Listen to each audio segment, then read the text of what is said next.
Hola, aujourd'hui je vous parle de la liste de référence. Aujourd'hui je vais vous parler du concept de liste de référence qui est pour moi un sujet super intéressant qui peut aider à l'introspection et au développement personnel. Du coup je vais aussi vous parler d'un autre concept en même temps qu'on va mettre en parallèle et qui parfois est mélangé en fait. Les deux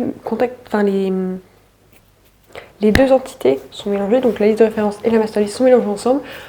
Et les gens confondent un petit peu ces deux, on va dire, entités, ces deux choses, ces deux références.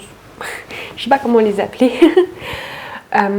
Donc tout d'abord, on a la master list qui est pour moi la plus simple à mettre en place puisque c'est une suite d'actions sans deadline. Alors ça peut être une master list sur le mois ou sur la semaine.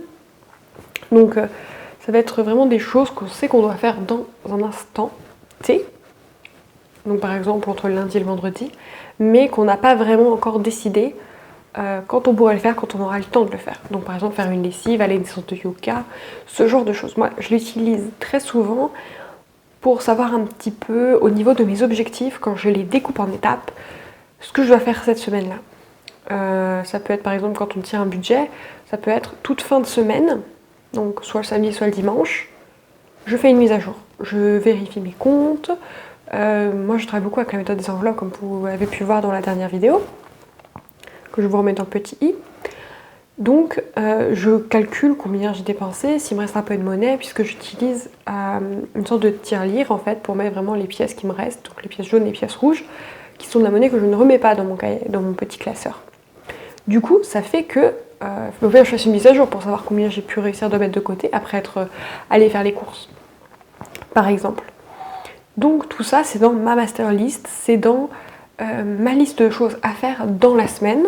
Alors même des fois, je peux même le faire le lundi d'après si j'ai pas eu trop le temps dans la semaine, puisque il y a toujours des imprévus, des choses qui nous tombent sur le coin du nez et qu'on ne savait pas, ou qu'on pensait qu'il serait plus tard, mais que c'est avancé. Donc c'est pour ça que la master list, moi, me sert vraiment à me dire, bon, j'ai envie de faire ça, ça, ça et ça. Ok. Pas sûr d'avoir le temps cette semaine, mais si j'ai un petit peu de temps par-ci par-là, je peux les faire. Donc ça va vraiment ça, contrairement à la liste de référence, qui est pour moi une liste d'être. Alors ce que j'entends par là, c'est une liste que je fais après avoir eu une introspection. Alors je vais vous lire dans mon carnet, parce que du coup, quand j'ai fait mon bilan de la semaine dernière, j'ai pas mal écrit. Et par exemple, j'ai mis faire une liste de référence pour ma routine matinale.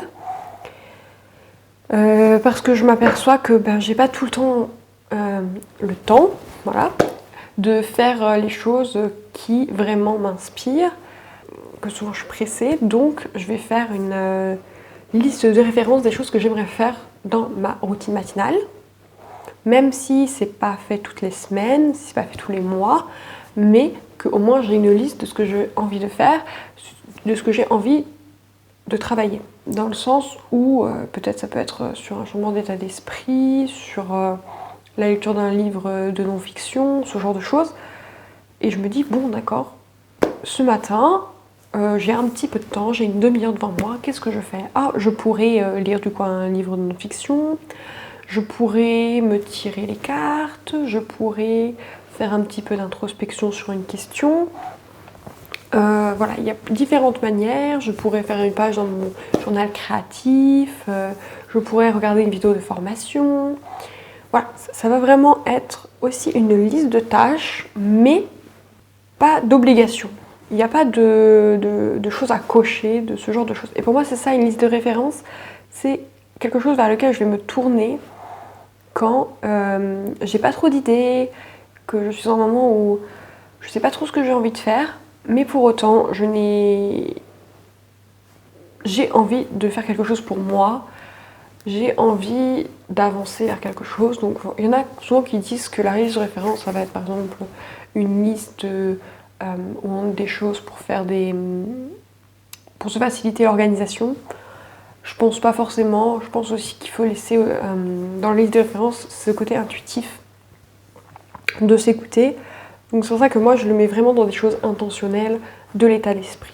Voilà, j'espère que ce petit point sur ce qu'est une liste de référence aura pu vous aiguiller à en créer une, aura pu aussi vous aider peut-être à comprendre qu'il y a deux types d'actions qu'on peut mettre en place, donc des actions d'être et des actions de faire. Parce qu'on oublie souvent les actions d'être. Donc dis-moi si vous voulez que je fasse par exemple une vidéo sur, pour moi, ce qui est une action de l'être et une action du faire. Ça pourrait être intéressant de montrer que toute action n'est pas forcément dans la productivité et le résultat comme on l'entend aujourd'hui. En tout cas, j'espère que vous passez une bonne journée ou une bonne soirée. Et je vous dis à la prochaine. Ciao!